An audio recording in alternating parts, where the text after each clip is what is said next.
Hello, I'm Raymond Go, and you're tuning in to Nightline, the top stories. Malaysia will not allow big powers to dictate its future, says Prime Minister. And Apex Court rejects Dato Sri Najib's bid to review SRC conviction.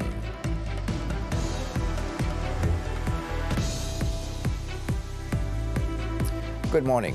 Prime Minister Dato Sri Anwar Ibrahim paid a courtesy call on China's President Xi Jinping at the Great Hall of the People in Beijing on Friday. The two leaders then proceeded to a meeting that lasted about 45 minutes. This was the first face-to-face meeting between the two. In his brief welcoming remarks, Xi said he appreciated the fact that despite observing the holy month of Ramadan, the Prime Minister had accepted his invitation to visit China. Xi also said he took note of the 10th anniversary of the establishment of the Comprehensive Strategic Partnership between both nations this year and the 50th anniversary of the Malaysia-China diplomatic relationship next year. Hence, it is hoped that under Dato Sri Anwar's leadership, Malaysia and China will work closely together to bring the relationship to greater heights. Xi further said the bilateral relationship was also a new historical starting point, as both countries have agreed to build a China-Malaysia community with a shared future. Meanwhile, Dato Sri Anwar, in his introductory remarks, stressed that the government and the people of Malaysia value highly the existing relationship with China. The Prime Minister, who is on a 4-day official visit to the country until Saturday, also expressed his respect for Xi for his visionary leadership, ideas and efforts in reforming China and bringing the country up to greater heights. Dato Sri Anwar is among the first foreign leaders to visit China and meet with Xi after his re-election as China's president for the third term on March 10th. Earlier, Dato Sri Anwar said Malaysia will not allow any big power to dictate its decision and future direction. He asserted that as a free and independent state, Malaysia will defend its sovereignty and decide what is best for the country. Nobody should dictate us. As an independent country, we have to decide what is best for our country. And since there is no outright threat from China, we are happy to be a good neighbor, to be friendly, to benefit from their success. And if the United States want to contribute, fair. But as I said to my friend, I said, nobody should dictate us. And we should maintain this opposition, particularly ASEAN, because ASEAN was set up as zone free and neutrality. Dato Sri Anwar said this in response to a question on the China-US rivalry during a public lecture at the renowned Tsinghua University in Beijing on Friday. The Prime Minister, who is currently on his maiden official visit to China this week, said he has been seen as pro-China. But as a trading nation, he said Malaysia wants to build excellent relationships with all countries, including China and the United States. He also said Malaysia does not see China as a competitor, nor a threat, although there may be some disagreements between the two countries.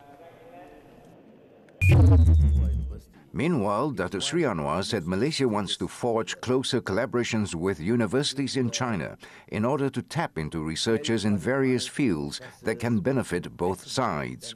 He pointed out, besides trade and investments, Malaysia also wants to utilize its good relations with China, particularly with its leading centers of excellence, to research and spearhead new methods to deal with the present challenges facing the world today, such as climate change and migration. It is a global village, which means that the interaction must be throughout the world. But of course, preference should be ASEAN, because it's our immediate neighbors. And China, with our important neighbor, the greatest trading nation with us, major investments, and hopefully tomorrow I can announce, after meeting President today and Prime Minister Wee Chang tomorrow, one of the major advance in terms of our relations both in terms of economic, investments, trade, and also collaboration with universities. Later, Datuk Sri Anwar went to Dongxi Mosque in the Dongcheng district of Beijing to perform his Friday prayers together with about 300 worshippers. He also took the opportunity to greet the leaders of the local Muslim community, as well as members of the congregation at the mosque, which is the oldest in the city. China, the world's second-largest economy, is the 8th country that the Prime Minister visited since he took office in November last year. The federal court, in a 4-1 majority decision on Friday, dismissed Datuk Sri Muhammad Najib Tun Razak's application to review his conviction, as well as 12 years jail sentence and fine for the misappropriation of 42 million ringgit in SRC International Sdn Bhd funds. Chief Judge of Sabah and Sarawak, Dato' Abdul Rahman Sebli, who chaired a 5-member bench, was the sole dissenting judge.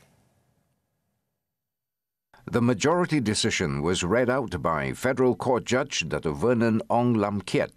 The bench, which also comprised Federal Court Judges Dato' Rodzaria Bujang and Dato' Nordin Hassan and Court of Appeal Judge Dato' Abu Bakar Jaiz, had ruled that the former Prime Minister was not denied the right to a fair trial, and therefore his application for leave to initiate the review should be rejected. Dato' Ong pointed out that it was Dato' Sri Najib's own counsel, Dato' Hisham Teh Potek, who had refused to make oral submissions right from the onset of the appeal hearing last year, despite being allowed to do so by Chief Justice Tun Tengku Maimun Tuan Mat, who led the previous apex bench that dismissed the appeal on August 23rd last year. Dato' Abdul Rahman, however, held that it was unfair for the former Prime Minister to pay the price for the mistakes done by his counsel in the SRC appeal hearing.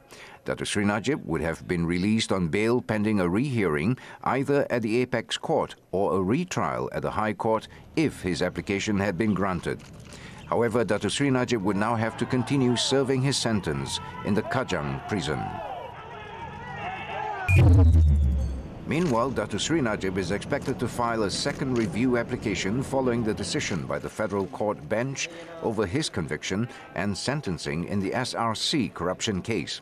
His lead counsel, Tan Sri Muhammad Shafi Abdullah, said this was not the end for his client to seek justice in court, as the dissented judgment by one of the bench members had provided the former Prime Minister further avenues to possibly initiate a new court action.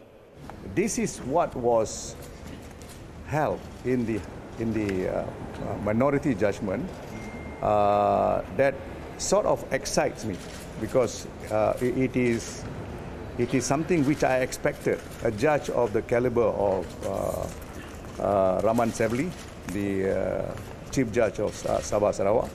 As for the lead prosecutor, Dato' V. Sitambaram, the federal court decision has finally brought closure to the SRC International case. To politicians or other likely offenders is that this prosecution has shown that no man in this land is above the law.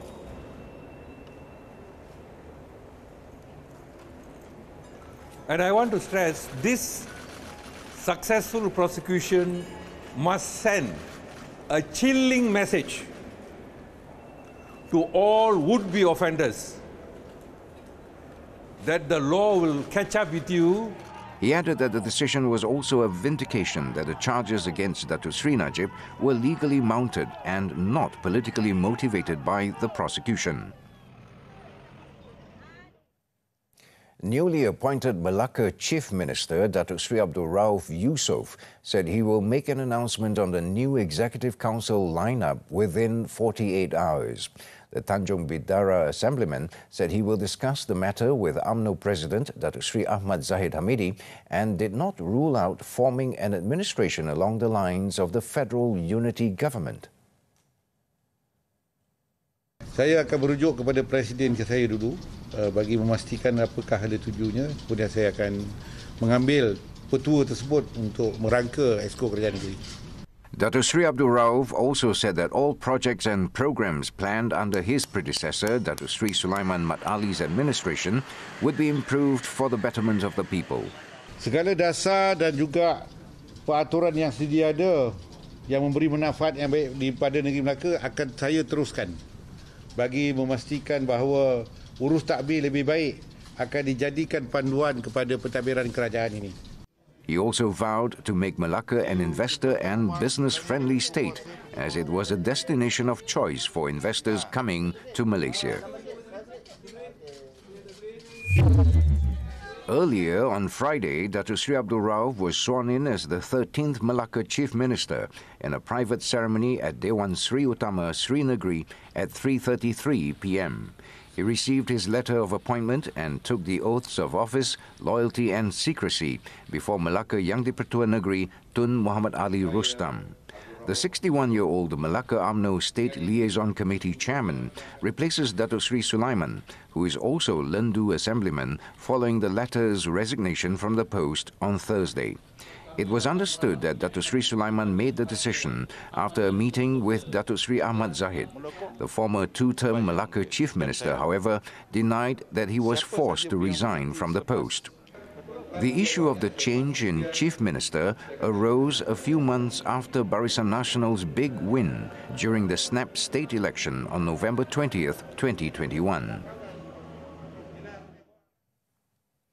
In Selangor, 2 drug trafficking syndicates have been smashed by police following the seizure of drugs weighing 300 kilograms, worth over 11 million ringgit, in a series of raids in Damansara Perdana and Port Klang on Tuesday. A total of 7 individuals believed to be involved in the syndicates were also nabbed during the operation. State Police Chief Dato Hussein Omar Khan said the first case saw 2 men nabbed at a parking lot in Damansara Perdana. According to authorities, the suspects were transferring methamphetamine weighing more than 294 kilograms from a Toyota Estima to a Toyota Alphard. This led to the arrest of another suspect in Shah Alam. In the second case in Port Klang on the same day, Dato Hussein said a man was arrested with 28 blocks of heroin and a packet of methamphetamine. Authorities were then led to a Perodua Myvi in the parking lot of an apartment building in Ampang and found 11 more blocks of heroin. Following this, police detained 3 people, including a woman in Klang, Tanjung Malim and Cyberjaya, who were believed to be from the same syndicate. Dalam kedua-dua serbuan rampasan dalam kedua serbuan ini, barang itu datang daripada negara jiran dan dalam proses untuk diedarkan untuk dalam pasaran. During the operation, police also seized 3 vehicles and jewelry worth 190,000 ringgit. All the suspects aged between 27 and 52 have been remanded between 3 and 7 days to facilitate investigations under the Dangerous Drugs Act. Meanwhile, police smashed an international drug trafficking syndicate with the arrest of 6 men, including 5 foreigners and seizure of 183.6 kilograms of shabu worth over 6 million ringgit in 5 separate raids in Pulau Pinang and Kuala Lumpur. Pulau Pinang Police Chief Dato Muhammad Shuhaili Muhammad Zain said the first arrest involved a foreigner at Juru Auto City on Wednesday. During checks on the car he was in, police found 178 packets of shabu. All the drugs were to be transported to a neighboring country via sea route. Following the arrest, police raided 3 more locations in Pulau Pinang and detained 4 foreigners and seized a fibre boat with 2 engines worth 380,000 ringgit. Authorities also raided a house in Bukit Bintang, Kuala Lumpur on Thursday and detained a local man, as well as seized cash totaling 500,000 ringgit. 7 vehicles, including a Porsche Panamera, Toyota Alphard and Mercedes-Benz, worth 1.38 million ringgit, were also seized. Dato Muhammad Shuhaili also said that the syndicate had been active since the middle of last year and further investigations are underway to track its network. All 6 suspects, aged between 21 and 45, have been remanded for a week to assist investigations under the Dangerous Drugs Act. Israel launches more airstrikes on Damascus. News from the foreign front when we come back. Inflation, borrowing costs, higher cost of property investments. How have these factors forced sellers to adjust their prices? Will the property market remain active with positive growth? How to tackle the alarming number of sick housing projects? Money Matters this Saturday with Reda Malaysia at 5 p.m. only on TV3.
On to the foreign front now. A New York grand jury on Thursday indicted Donald Trump over hush money payments made to an adult film actress during his 2016 campaign, making him the first former U.S. president to face criminal charges. The jury has voted to indict him after investigating a $130,000 payout to adult film star Stormy Daniels in an attempt to buy her silence over an alleged affair. The Office of Manhattan District Attorney Elvin Bragg, who has been pursuing the investigation, confirmed that it had contacted Trump's attorney to coordinate his surrender on unspecified charges. Trump has slammed the indictment as political persecution and election interference, raging against prosecutors and his Democratic opponents, and vowed that it would backfire on his successor, President Joe Biden. Trump is expected to fly to New York on Monday and be arraigned in court on Tuesday. The indictment of the 76-year-old Republican, who denies all wrongdoing in connection with the payments, is certain to upend the current presidential race in which Trump hopes to regain office. Really high approval ratings with the Republican vote. Israel has carried out strikes near Damascus on Friday, the second round of aerial attacks in the capital in less than 24 hours. It was reported that the Zionist regime carried out an aerial attack by firing several missiles from the occupied Syrian Golan, targeting one of the positions in the vicinity of Damascus. It was understood that Syrian air defenses intercepted the missiles and shot down a number of them, causing some material damage. According to the Syrian Observatory for Human Rights, the strikes targeted positions of the Syrian military and pro-Iran groups in southwest Damascus. No casualties were reported, but the missiles have destroyed a weapons and ammunition depot. The Zionist regime has so far for years been carrying out attacks against what it has described as Iran-linked targets in Syria, where there have been at least 6 attacks in March alone. At least 35 people were killed and 16 were injured on Thursday after the roof of a stepwell in a temple complex collapsed in the central Indian city of Indore. The incident occurred after a concrete slab covering the roof of a stepwell in a temple complex collapsed, crushing devotees who had gathered to celebrate the Hindu festival of Ram Navami. At least 75 army and rescue personnel worked through the day to remove debris to pull out people who had fallen into the well, rescuing a total of 18 people. Prime Minister Narendra Modi expressed condolences and announced compensation for the dead and injured in the incident. Turkey has finally approved Finland's application to join NATO, putting an end to months of delays while also continuing to block Sweden from joining the military alliance on Thursday. The Turkish parliament voted unanimously in favor of Finland's membership, clearing the way for one of the most important moments in NATO's recent history. Finland will become the 31st member of NATO and will be formally admitted at its next year's summit taking place in July in Lithuania. In a statement following the Turkish vote, the Finnish government said joining the alliance would strengthen the country's security and improve stability and security in the region. Meanwhile, Turkish President Recep Tayyip Erdogan continues his ongoing hostility to Sweden, accusing the country of embracing Kurdish militants and allowing them to demonstrate on the streets of Stockholm.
Sports football, the 2023 Super League. 4 matches took place on Friday night. Penang FC recorded a 3-1 win over Perak FC, while Kuala Lumpur City FC suffered a 1-3 defeat to Selangor FC. Terengganu FC claimed a narrow 2-1 win over Kelantan United FC. At the Sultan Ibrahim Stadium, Johor Darul Takzim resumed their impressive form with a 4-0 victory over Sabah FC. A goal each from Arif Aiman Hanafi, Juan Muniz, Muhammad Shahmi Safari and Fernando Forestieri helped JDT to extend their lead at the top of the standings to 5 points above Sabah. In tennis, Spanish world number 1 Carlos Alcaraz eased into the Miami Open semi-finals following a straight sets win over American 9th seed Taylor Fritz. Having broken serve in the opening game of the match en route to taking the first set, the defending champion eased to a 6-4, 6-2 victory in just under 80 minutes. Alcaraz has now won his last 10 matches and 20 sets in a row. He will face Italian Yannick Sinner next. In another match, Russian 4th seed Daniil Medvedev entered the dream run of American qualifier and home favorite Christopher Eubanks with a 6-3, 7-5 victory to reach the semi-finals. Medvedev next faces fellow Russian Karen Khachanov after the 14th seed eased past Argentine Francisco Cerundolo in an earlier match.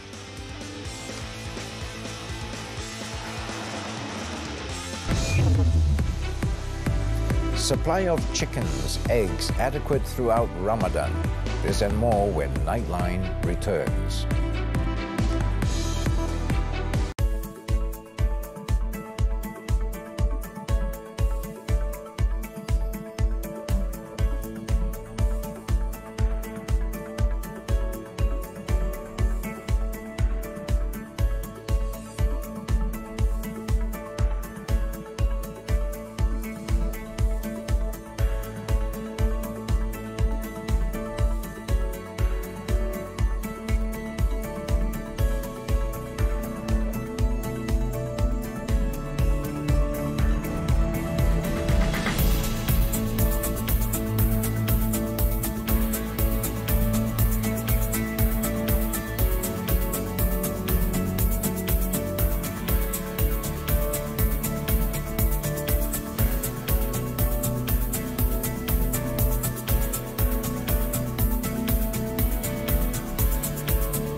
Welcome back. The Domestic Trade and Cost of Living Ministry, KPDN, has guaranteed a sufficient supply of chicken and eggs throughout the month of Ramadan ahead of the Hari Raya Aidilfitri celebration.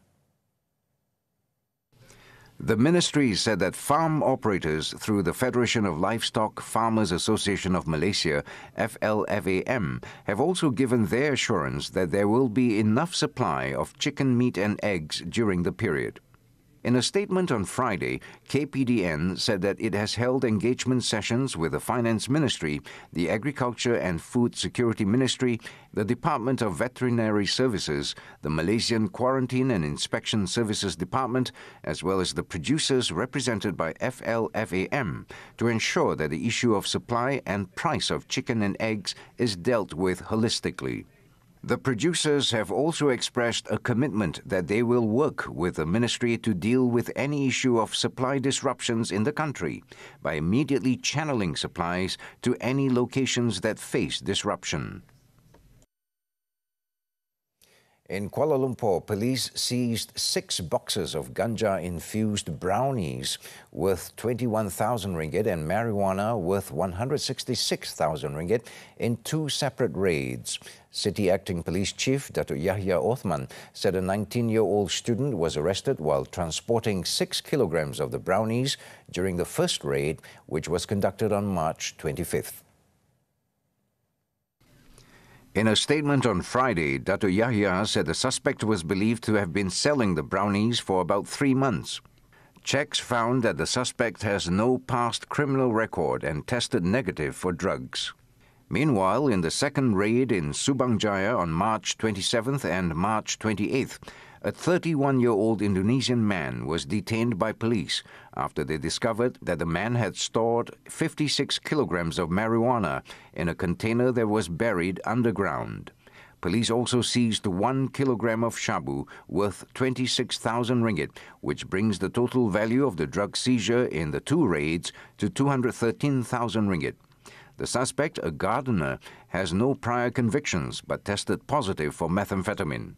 Both the student and the foreigner were remanded for a week to facilitate investigations under the Dangerous Drugs Act.